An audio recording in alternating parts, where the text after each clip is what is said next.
Hello mga marites ni Chongde.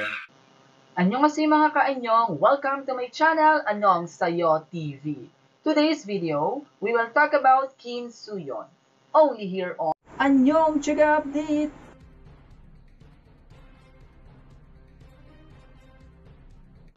Kim Soo-yeon's beauty brand endorsement activities will be put on hold.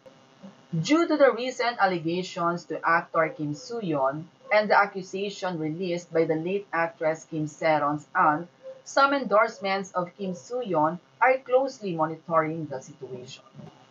According to an insider, the vegan brand Binto, one of Kim Soo-yeon's endorsements, had put all his schedule on hold.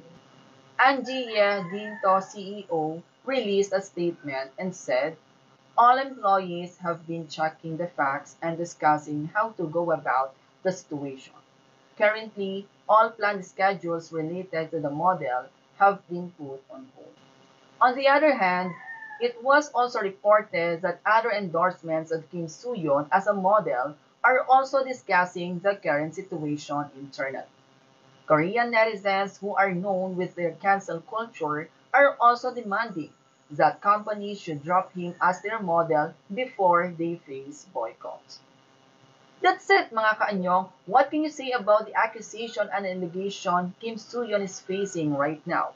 Comment your thoughts below. And please like and subscribe Anong Sayo TV.